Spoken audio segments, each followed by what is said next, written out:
Well, hey, welcome. Thank you so much for joining us today.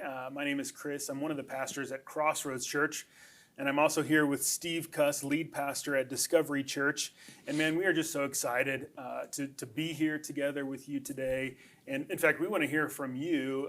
For those of you who are watching on Crossroads Live, we want to hear where you're from and maybe what it is that you do. So you can just type in the chat box, maybe your role at the place where you work and maybe what it is that you do and where you're from. And so thank you for joining us. We are just so excited for this event. And really our heart behind this is we want to come alongside you as frontline healthcare workers with some real helpful, practical, and tangible ways and give you some tools as to how to help support you during this time. Because we know that, man, during this season that there have just been a lot of stress, a lot of pressure, a lot of anxiety, whether that's being overworked because your facility might be understaffed, dealing with not only with deaths, which many of you deal with on a regular basis, but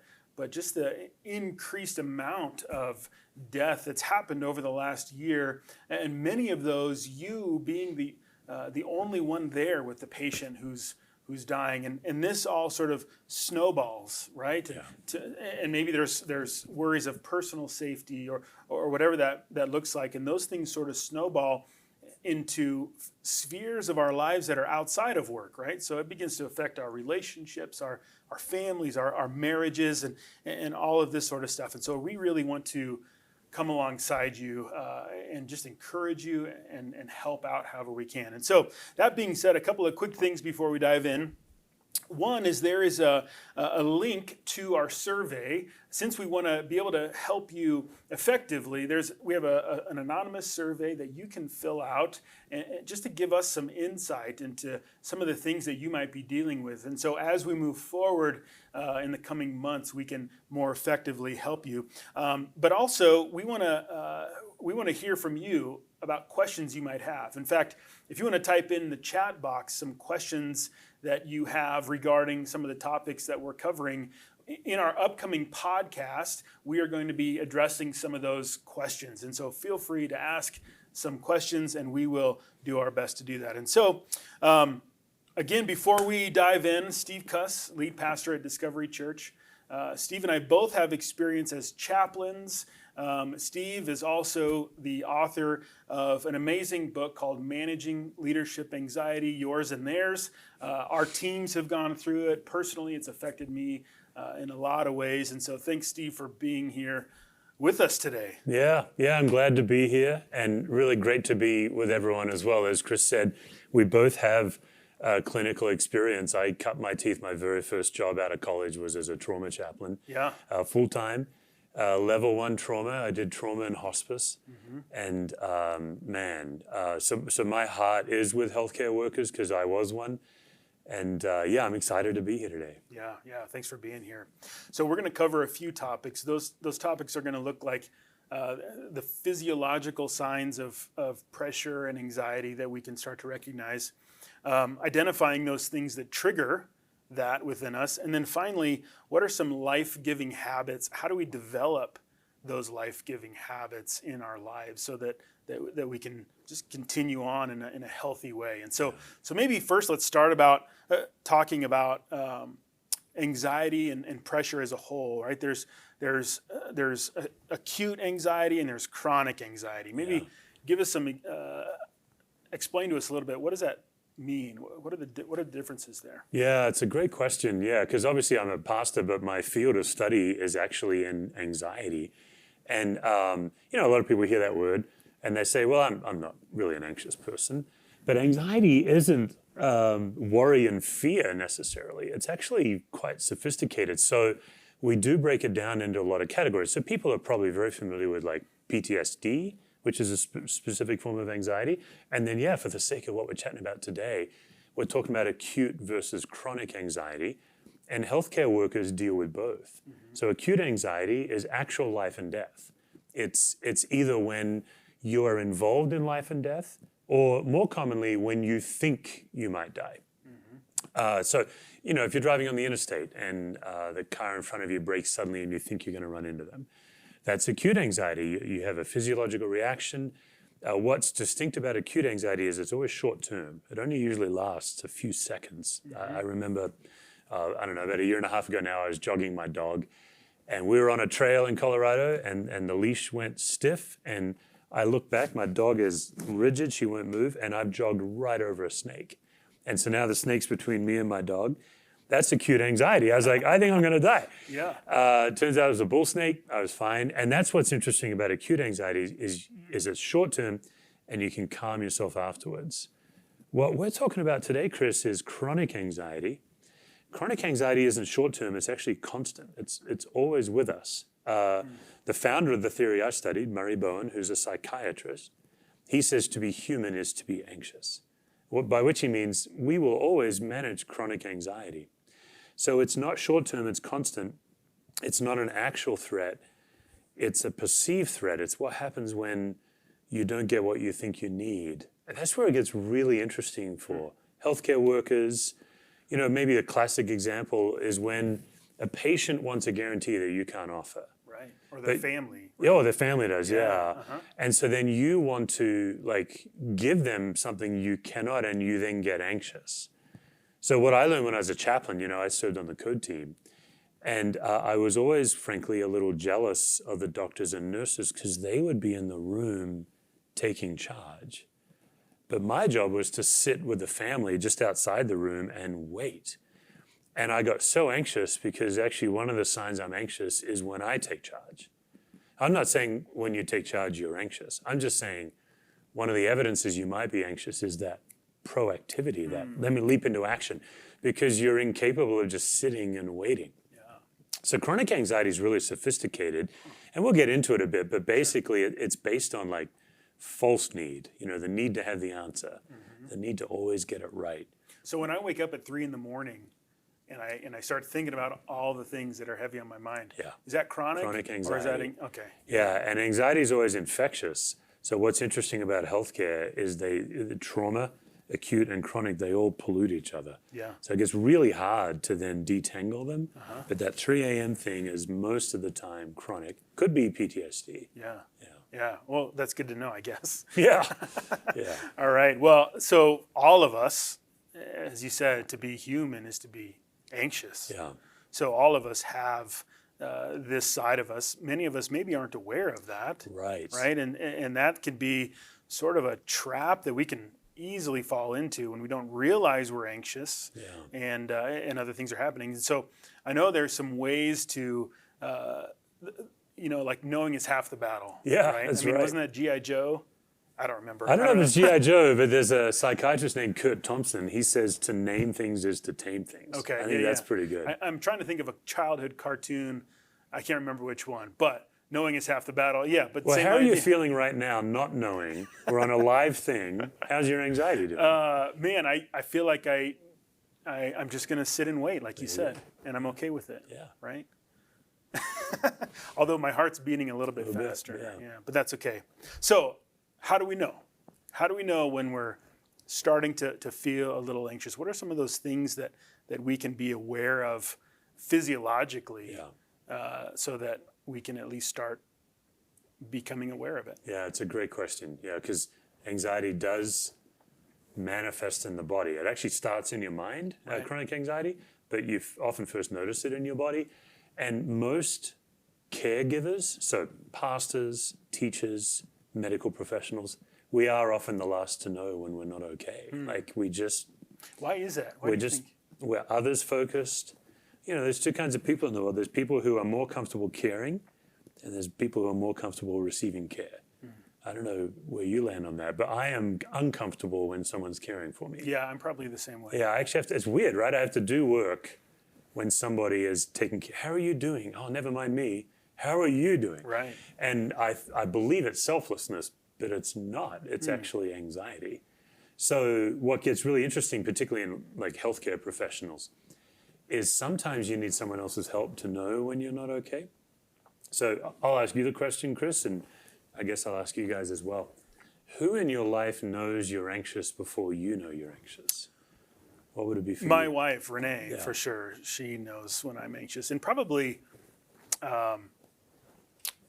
even my coworkers in some Yeah. regards, they'll be able to know. Do you know what they notice? Like, what is it about you that they know? I think, so for you, when you're anxious, you said one of those things you do is try to take Take charge. Yeah. For me, when I'm anxious, oftentimes I will recluse in. Like I'm usually a pretty introverted person anyway, and so when I'm feeling anxious, oftentimes I will bring it in, and so I'll quiet down. I'll maybe not participate vocally. I'm still processing a million miles an hour, but I will oftentimes sort of shut down and kind of turn inward. Yeah. Yeah, so one of the things you guys can do is you can ask your loved ones or your teammates if you're brave enough. What are the signs that where you know I'm anxious when I don't know? I'll just say this, Chris. From my studies, once your kid is about 9, they can tell you. Sometimes even that's 8. true. So if you have young kids, you might be saying, well, I just have a couple of kids. Once your kid is 8 or 9, they know when you're anxious, and you can actually ask them. It's really humbling. So that would be step 1. And then step 2 is to start to notice it residing in your body. So we try to keep it real simple. Your choices, you've got 5 choices. You've got a spinning mind, you've got a racing heart, you've got a tightening body, you've got all 3, or you've got, I have no idea. Those are like your 5 options. So one of the things you guys can do now right in the chat is just type in, where do I first notice anxiety in my body? Is it a spinning mind? Spinning mind, that's what you mentioned. You wake up at 3 a.m. You even mentioned you physically kind of recluse, but your mind is still moving. Yeah. That's me. My anxiety always begins in a spinning mind. I believe after all these years that I can worry my way to peace, that if I just think hard enough about it, I'll feel Right. better. You'll get the answer. Never works. Yeah, right. I think for me, actually, I think a spinning mind is a close second. Okay. I actually first feel it with a tightening, There you go. like well, it's my heart. Yeah. My blood pressure goes up, and I just start feeling this intense. I don't really know how to say it. Yeah, it's just that feeling of like, oh man, something like I need to put more effort, or I need to think, and usually then I quickly go to the spinning mind. So, Yeah, and it's why option number 4, all 3, because some people are not aware they're anxious until their whole body has gotten caught up. But if you start to figure out where it begins, now if you're number 5, the answer is I don't know. It's a perfectly valid answer. then you go back to the first step. Ask someone who loves you and they'll tell you. Yeah. And then believe them. Like if they're going to tell you, just believe them. But yeah, once it gets going, then it's easier said than done. But you start to intervene earlier. You stop letting your body get so down the road of anxiety. When I was on the code team at the hospital, I remember a particularly harrowing code, and the doctor came out pretty sweaty afterwards. And he grabbed me, because I was a young chaplain, and so they were teaching me lessons. And he said, hey, just a simple rule. The next time someone's heart stops in the hospital, he said, just first take your own pulse. And that's what it was, just like this metaphorical idea that all you have to do is pause for 5 seconds sometimes and name that you're anxious, and you'll be less anxious. It's really weird. Yeah. But that's a simple tool for people. Once you know you're anxious, if you say it to somebody, you immediately become less anxious. Yeah, that's really great. I think just that idea of naming that is such a huge piece of it, right? Yeah, it's vulnerable, and it's actually a simple science. When we don't name it, we're in the grip of it. And when we name it, we flip the power dynamic, and it's in the grip of us. Not that our anxiety goes away, but that we kind of reduce its impact. Right. I think just the exercise alone of being self-aware enough to say, what is it that I'm feeling right now? Yeah. And to accept that, to be okay with that, to not have to try to force it or put on a different face, or to trick ourselves out of it somehow, but just to simply say, okay, what is it that I'm feeling right now?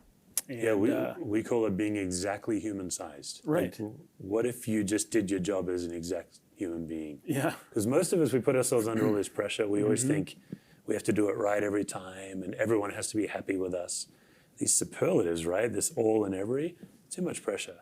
So just the idea that you can be exactly human-sized and do your job, which means you're going to make mistakes, you're going to get it wrong. Right. Which actually right now, right? I mean, healthcare workers, you guys are not only on the front lines, but considered by many like as the heroes of this situation, which I would agree with, and at the same time adds maybe a lot of unhuman-sized pressure.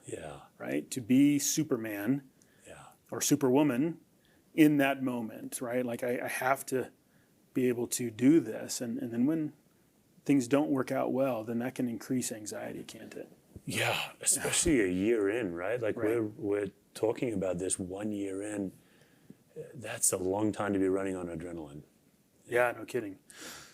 So that kind of leads us maybe to our second question: is how do we identify those triggers, naming those triggers? Yeah. What does that look like? And you talked about how when we name what's going on, that it really reverses the power dynamic. Yeah. But what does that look like to name our triggers so specifically that it actually works? Right. Yeah. So if we're going through steps, like step 1 is ask somebody who loves you when they know you're anxious. Yeah. Step 2 is notice your physiology. Then step 3, it is deeper work, but man, it's so worthwhile. You take some time and you try to figure out, well, what is it that I think I need that I don't actually need to be okay? Like every one of us, we have a set of false needs, and most of us have somewhere between 15 and 50 of them, like a lot. And anytime we don't get it, anxiety is what shows up next. Yeah.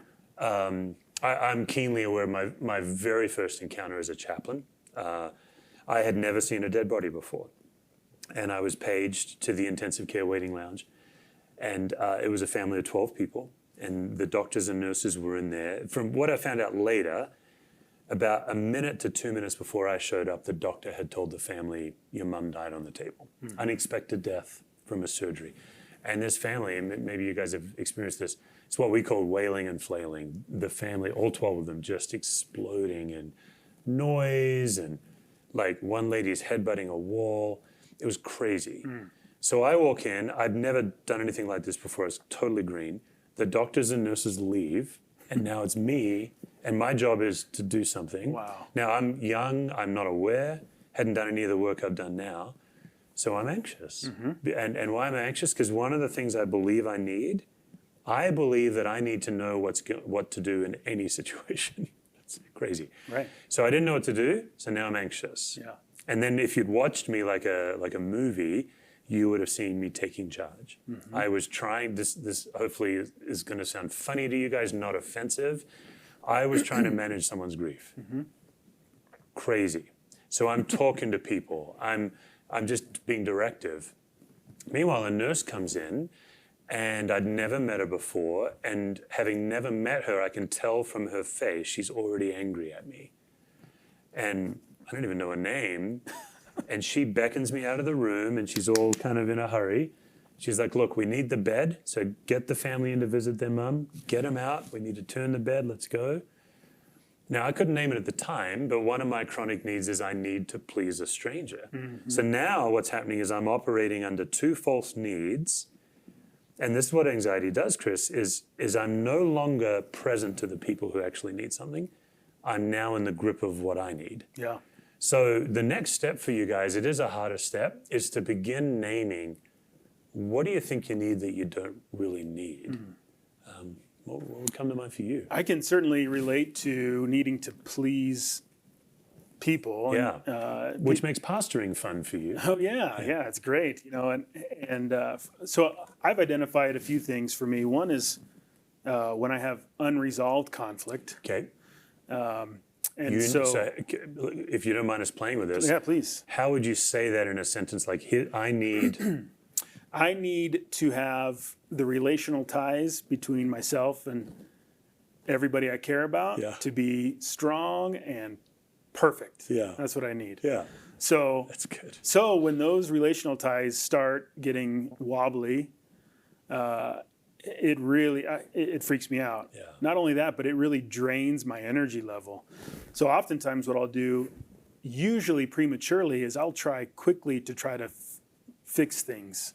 Even if it was their problem and not mine, I'm trying to fix whatever it is in order to have those relational connectors back at peace, right? So that's one of them for me. Another one is the pleasing people. So if I feel like I've wronged someone, or if the perception is that I've wronged someone, even if I haven't, if it's a misconception, man, that really shakes me. It rattles my cage, and it keeps me up at night. It drains me emotionally for a few days, usually afterwards.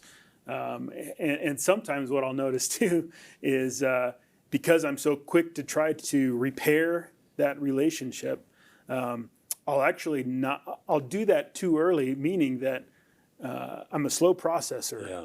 So a few days later, I'll realize, oh, but then this, and then this, and then that, right? And I start listing out all these other injustices that have maybe occurred.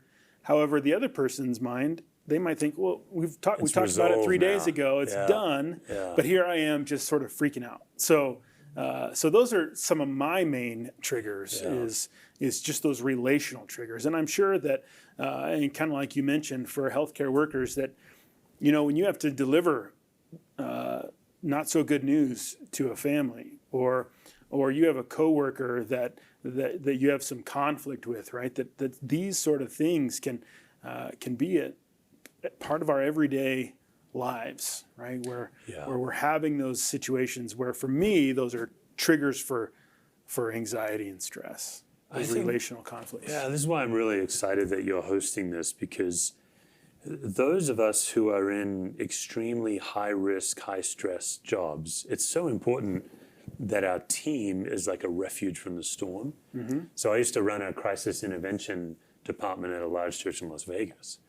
And you talk about acute anxiety and life and death. I mean, we dealt with all kinds of things, and we really worked hard that our team health was a refuge. We were each other's dear friends, and we had these kinds of conversations because we needed to, so we could walk into those battles every day. So, if you have challenges on your team, tensions with each other and things, it just adds to the already stressful job you have. But if your team health is well, if you manage your own anxiety, if you have these conversations openly, your capacity to walk into stress and anxiety is much higher. Well, and I think the other important piece of that, and you talk more about this in your book and in your podcast, is kind of knowing where that line is between someone else's anxiety and mine. That just because you're anxious, it doesn't have to bleed over into mine, right? Yeah. Something that's a 10 for you doesn't have to be a 10 for me, right? That's a really, I think, important thing for me to remember. Yeah. Especially when someone comes and they're all fired up and it's a 10 out of 10 for them, but maybe it doesn't have to be that for me, and that's okay. That's a healthy boundary and self-awareness, right? Yeah, we tend to catch each other's anxiety, and that's also part of the study of chronic anxiety. Is actually we study the contagious nature of it. Yeah, and you can see it spread in a group. It's crazy. Think about your last department meeting, and what happens is anxiety spreads in a group. The most anxious person in the room is often the most powerful, and so it does take a calm presence to break that pattern. And that's work. It's actual work to be calm. That's really the work I learned as a chaplain, is how do I walk into a highly anxious situation, stay profoundly connected to those people. I can't be like indifferent and numb. I have to get into their pain. Yeah. But not catch their anxiety, because then I'm no good to them. Yeah. And I would say, when I was a chaplain, and then since, as I've worked with a lot of healthcare workers over the years, I continue to be blown away by how human healthcare workers are. I think I had this notion that over time you'd get numb. The majority of healthcare workers I know deeply love their patients, absolutely, grieve their patients. So this work, that makes this work even more important. Yeah, and I get to see that a little bit of maybe a second row. My wife is an ICU nurse, and so I get to see that, where she not only cares for them physically, but oftentimes, both with the patient and families, develops these strong relational connections. And she'll spend her days off thinking about these patients, and wondering how they're doing and those sort of things. And so it follows you. It doesn't just when you clock out, it doesn't stay there oftentimes. Yeah, and I think it's really important that we hear that we are not advising anything different. I actually think that's what makes you a powerful gift. I remember we had a young man in our congregation die. He was a friend of mine. It was awful. And I would go visit him in the hospital. It was one of the local hospitals here in the northern suburbs. And I don't know, it was about a year to a year and a half later, I was making a hospital visit for someone else. And I was on the same floor. And I remember feeling triggered. I was like, man, this is where John died. And I walk into the room, and the nurse looks at me and bursts into tears. It's not a typical reaction for me. And I was with the patient. I went out and checked on her. And this wasn't when I was a chaplain. I'm just a pastor. And she says, "You're John's pastor." This was like a year to a year and a half after he died. No kidding, yeah. And she was the intensive care nurse for my friend. Yeah. And he and his family were profoundly impactful. It was really mind-blowing to me. I guess I would just say this is why it's so important to let people care for you and to take responsibility for your own well-being. Because I think we do tend to pour out.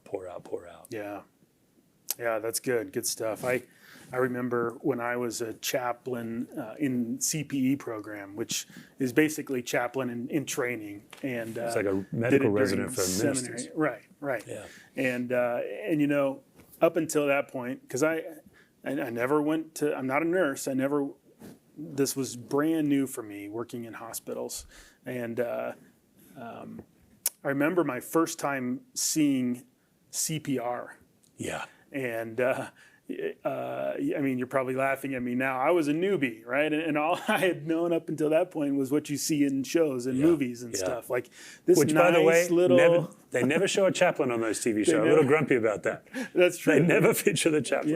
Yeah. And they also don't show how violent it is. Yes, it's a violent experience. I remember I still vividly remember that and how violent. I thought, what are you doing to that poor person? Yeah. Right? But it's like, oh, well, this is what it really is, right? And this is how they are trying to save this person's life. And it was a great learning experience for me because I totally wasn't present for the family because I was just in my own mind sort of freaking out. Right. And but yeah, that was one of those anxious moments for me was that first time seeing that. And so naming those things, those triggers, those memories, those people maybe or whatever it might be that just brings about that tense that tension in your heart, in your mind, whatever that is, that naming those things I think is such a huge important step. Yeah, and it does take a while, and then it takes courage. So, it's not uncommon for people to be in a meeting with me, and I'll just name it in the moment. That we're in a meeting, and I'll just say, "Hey, I'm noticing that I'm not listening to you anymore because I'm filled with anxiety. So I'm really sorry. Could you say it again?" Now, it's very few people will pick on me for that. Most people will be like, "Oh, I get it. I do that all the time." But by naming it, I'm no longer anxious. Yeah. And now I'm able to connect. I've done that when I'm in conflict with somebody. Hey, I struggle with conflict and things are getting heated and I can feel myself getting afraid. So you're not doing anything wrong. I'm just going to name it. Yeah. Let's move on. So it takes a while to name it in the moment and it takes courage, but you'd be blown away. It's like a superpower where it'll help you just calm down. What you just said about the violent CPR, you actually said to us, I was so caught up in it, I was not present to the family. Yeah. That's what anxiety does. Absolutely. So your ability to name it just increases your capacity to be with people in pain. Right. And had I read your book before that, then I might have been. Everything would have been simple. Speaking of, Steve has a really great podcast. We're going to put that link in the chat box and down below. But man, if you're looking for some more insight into to this and all things anxiety. He has a lot of great interviews for you to check out in his podcast. So, final question. This is long term. Yeah. It's been long term. Like you said, you can only run for so long on adrenaline, and so how do we cultivate some life-giving habits? Yeah. Right? How do we get into the routine of having regular things that are rejuvenating for us, that bring us life? What do you think about this? Yeah, I love that question, because what we know about anxiety is it gets displaced by two things: love and laughter. You can't laugh and be anxious. I mean, I understand the nervous laugh. I mean like a full-throated belly laugh, having a good time. That will just cast anxiety away. In the same way that emotional feeling of being deeply loved is an anxiety displacer. So one of the things you and I both teach, and we're both passionate about it, is encouraging people to make a really robust list of life-giving habits and circumstances where you feel most human and alive. You and I are both pastors. We believe in God. I believe that God gave us gifts to enjoy that actually help us feel loved, whether it's loved by God, loved by another person, loved by our dog. So I have a life-giving list. This is called a life-giving list. Yeah. You can actually go on my website and download a free one if you want to fill one out. I think when I last checked, I've got 87 different items on it. Wow. So I add to it all the time. And just to give you an example of how mundane some of it is, my wife's stovetop homemade popcorn is on the list. Yeah. What happens is at first you think to yourself, well, fly fishing, which we both love to do. You think of these big things, going to Europe. But actually, if you can get your life-giving habits down really granular, so for me, one piece of Lindt chocolate is life-giving. Those are great, by the way. Yeah. The first time I see my kids every day. Yeah. That first moment I see my kids, I'm like, these kids are like a gift from. I understand not all kids are a gift from God. It feels like, but I feel that way about my kids. There's some days, right? I love my kids. Yeah. And so today, just before they slept in today, they didn't have school, and I saw them before coming over here. Yeah. And I'm like, they're a gift from God. And what I do is I use the list to thank God in the moment. Yeah. And so then there's longer term lists. I know you have an interesting way of framing it. kind of around a calendar. Yeah, so the way I like to think of it is 24/7, 12, 365, right? So that's just numbers for daily, weekly, monthly, and yearly. Yeah. So there's things that I can do maybe once a year, like get away for a fly fishing trip, Yeah. that I can't do every week. Yeah. I mean, I would maybe like to, but then I'd have consequences, right? I'd have that relational tension going on Right. at home. So, Yeah, that's right. so daily, weekly, monthly, yearly, and so it's the question is, what can I do every day that is life-giving to me intentionally? Yeah. And oftentimes, life-giving things aren't necessarily relaxing.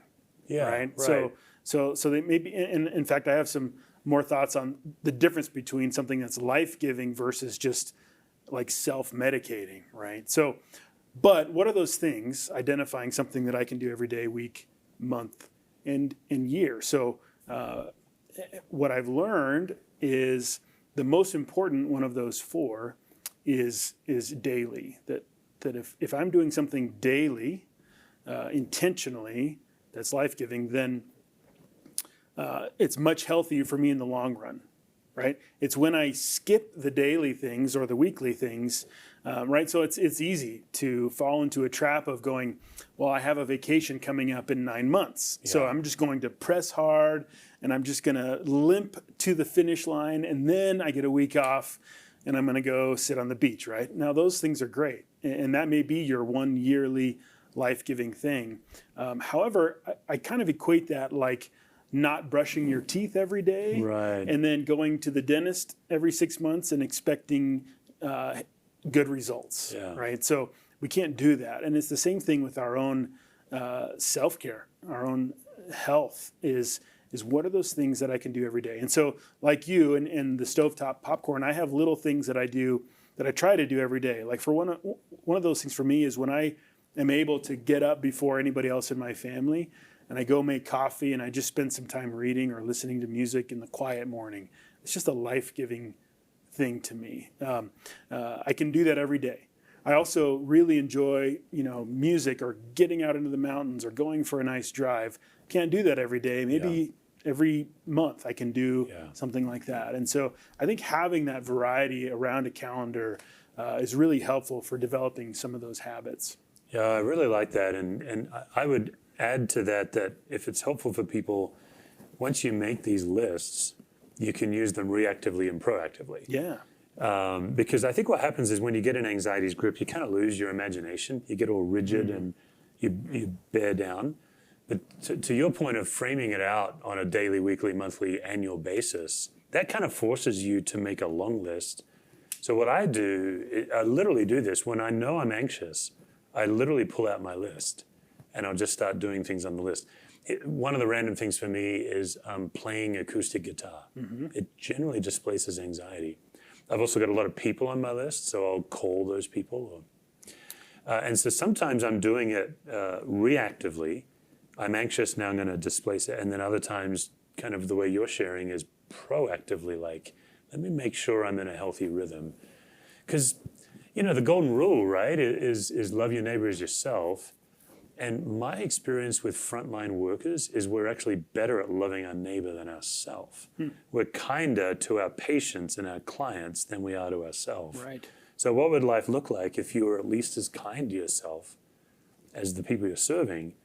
And is it possible that you'd actually be able to love your neighbor better if you took better care of yourself? Yeah. That's the number one rule of chronic anxiety, is you do most of the work on yourself, and that helps you connect to people better. So it's not selfish work that we're talking about. It's actually genuinely selfless work. Yeah. What do you think? I love Netflix and Hulu, right? Yeah. And on-demand entertainment. Everything right now is on-demand entertainment, and it's great, right? However, sometimes maybe we can mistake something like binging a show for a few hours or a day or however long that lasts with self-care. Yeah. What do you think the difference is between life-giving habits and something that's, I don't want to call it self-medicating, but it's kind of what it is, right? Yeah. It doesn't have to be a substance to do that. But what do you think are some of the key differences between life-giving habits and something like just vegging out? Yeah, it's a great question. And I think it's important just to be kind to ourselves, because I remember as a chaplain, I would binge, this is in the 90s, before there was online stuff, I'd binge Seinfeld. Yeah. I'd do these overnight shifts at the hospital, 28-hour overnight shifts, and 2 or 3 people die that day. You just need to watch something that doesn't matter. Right. So I don't think it's always a problem, but I do think it's a great question to, how often are you reaching for that one same thing? I'm in a dilemma right now because my daughter, she would say her life-giving thing is watching a serial together as a family. So she's got much more tolerance for sitting down and watching 3 episodes in a night than I do. But it's life-giving to her, and she's life-giving to me. So I find myself what looks like binging. I'll just say this.